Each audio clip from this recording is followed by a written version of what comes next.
Y'all, we live in difficult times. There's war, political unrest, the pandemic, poverty, families being torn, communities ripped by gun violence and people dying every day, police, injustice. It's all bringing so much pain. But y'all, we can look inside our minds and we can understand who we are, become better, and do this thing like we've never done it before. But it all starts with our mental health, and I know we can do it. I believe in you because I believe in me, and I believe in us.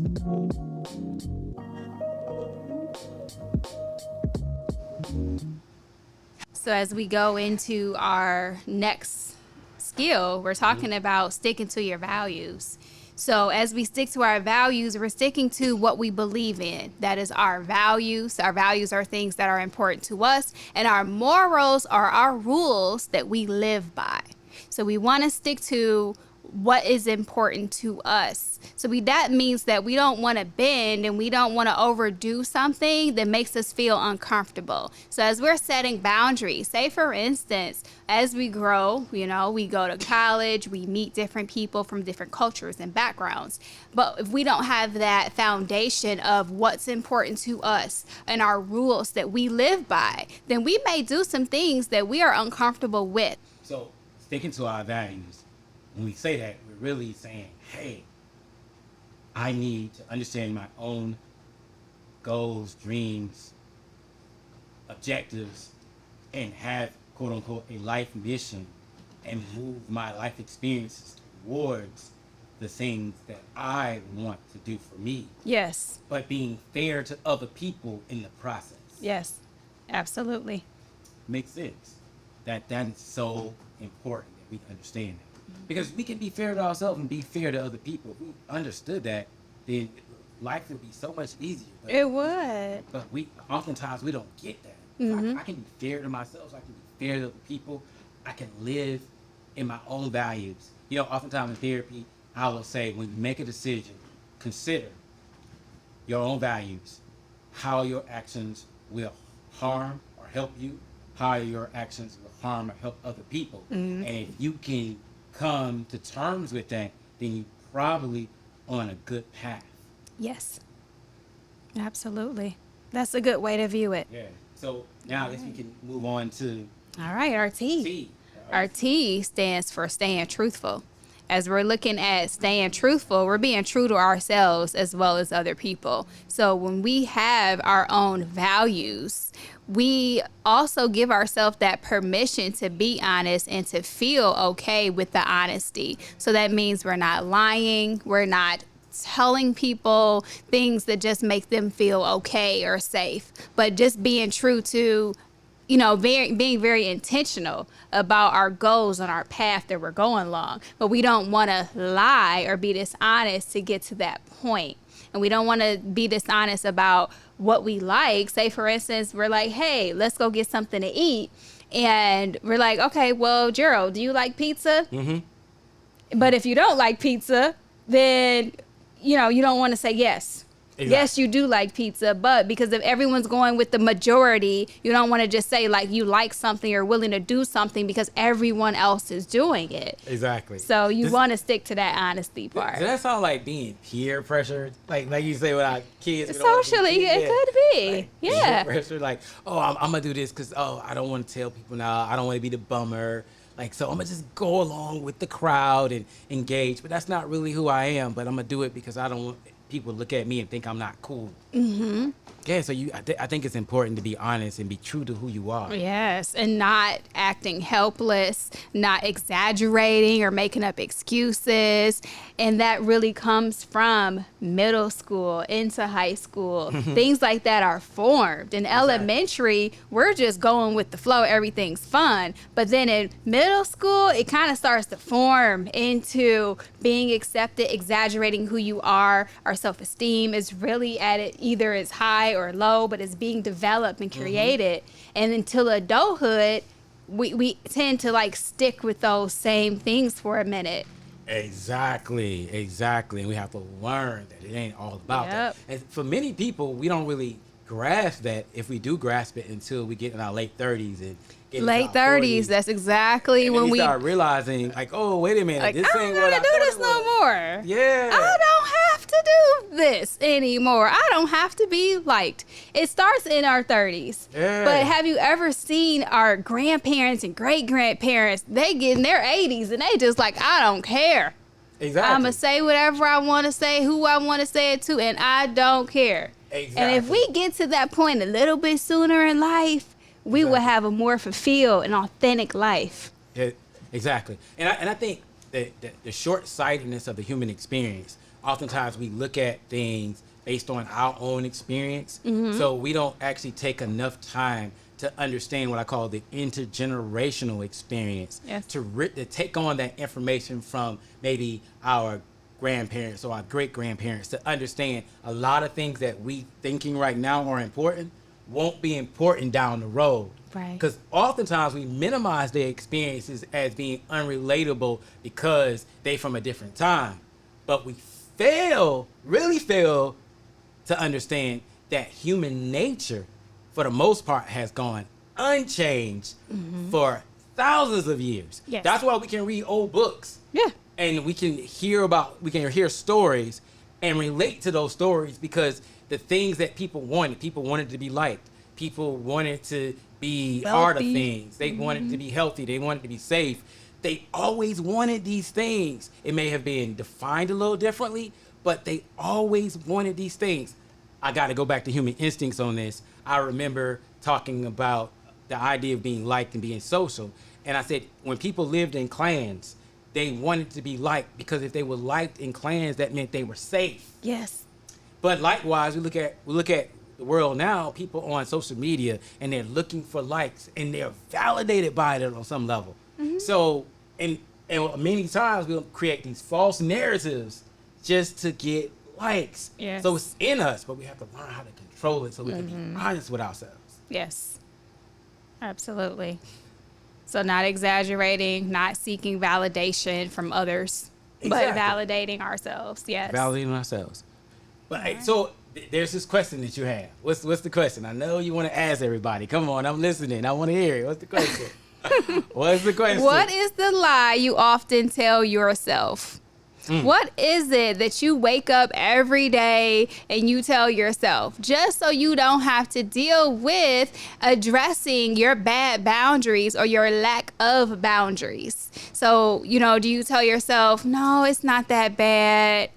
I have clients come in and unfortunately they're dealing with relationships issues. And I know that Gerald is our marriage and family therapist over here. He does the couple counseling. I'm more of individual because of these dynamics. But we're looking at people who are dealing with relationship conflicts, and like your boyfriend or your girlfriend continues to cheat on you. You're dealing with infidelity. They're having babies outside of your relationship. And we tell ourselves, it's not that bad.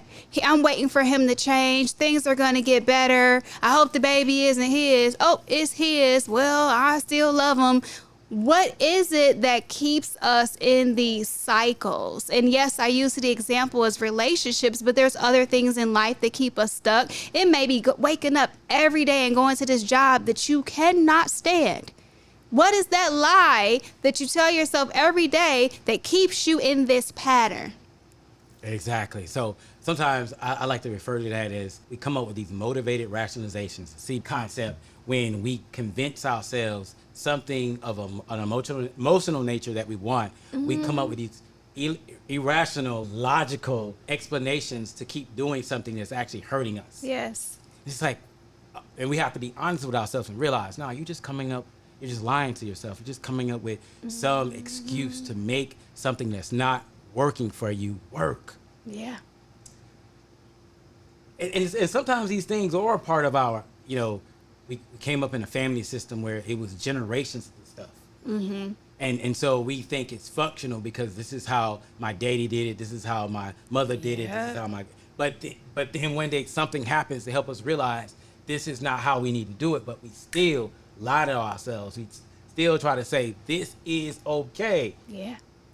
So we have to be honest with ourselves, really honest with ourselves. Goes back to the understanding that we need to self-evaluate. Yes.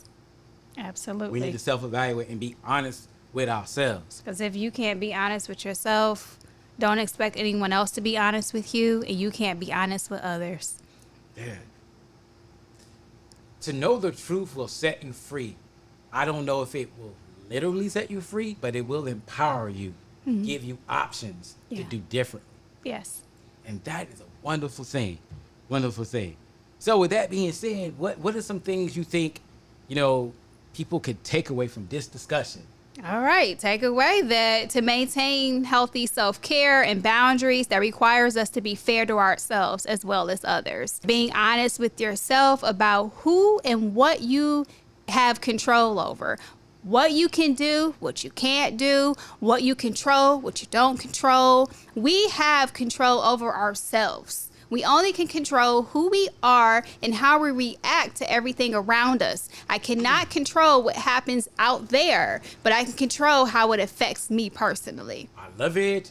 I love it. I Yes. love it. So be true to your values, your goals, and just be at peace with whatever decision that you make. And obviously, we are mental health professionals, clinical counselors. If you need assistance, if you need support, do not feel afraid to seek mental health therapy. We can help you along the journey because we know that this is skillful. We're talking about it, but it's different when you're actually walking it and you're actually doing it and applying the skill. Exactly. What would you say to someone who's on the fence about coming to counseling? What would you say to them? Yeah, I would tell the person that therapy is something. You'll have a therapist, you'll have somebody to just help you along the way. You'll have someone to just hold your hand. Sometimes we are coming into therapy in a dark space. You're in a dark place and you're like, I just know where I want to be, but I don't know how to get there. A therapist can help you, guide you through those dark spaces so you can see the light. That's right. And I like to add to that, people oftentimes have this thing that they say that if you're going to therapy, you're crazy. But I like to challenge that because in order to know that you need therapy, you must first realize there is a problem that you want to address. So if you're living your life in a chaotic way that it's all over the place and you're in a lot of pain and frustration and you don't see yourself as needing any help with that, maybe you don't. But for someone who sees that their life is not operating in the way they would like it to operate and they want some new perspective and ideas, that is very sane. So I'll argue, in general, the people who come to therapy are not crazy at all. They just realize there's a problem and they want to try to fix it. That's right. It's like in recovery. First step, admitting that we become powerless over our addiction, admitting that we even have a problem. So you cannot fix something until you admit that there's a problem. For those people who believe that they're okay and nothing's wrong, they're going to continue along that road. Exactly. Because they don't have that awareness that they have a problem. And it might be causing all kind of problems, all kind of costs for them, but they will not stop and see how it's affecting them. And so they'll keep going through that same storyline over and over and over again. And you just look at it and they'll go to their friends and their family and keep going through the same thing. They might even hit rock bottom, but still won't stop. Self-care, set boundaries, understand their own values and beliefs, and get the help they need so they can be the best versions of themselves. I think part of that is also believing in yourself and knowing that when you do seek help, it's not a deformation of character, but it's a uplifting of your potential and what you can become. So it's not to hurt you or make you look bad, because a lot of us, our folks, oh my God, no, I ain't crazy. But no, therapies to help lift you up so you can be the best version of yourself. Yes. Yeah. So thank you. Got anything else you want to share? No, that's all. I think we covered a lot. Yeah, I think we did. I want to thank you for being here today. I want to thank y'all for listening in again, and I hope you've got a lot out of these last 3 episodes. We've been talking about self-care. We've been talking about boundaries. We've been talking about self-care and boundaries and how to maintain them. at the end of the day, being honest and true about who you are so you can be the best version of yourself. Thank you, and tune in to our next episode.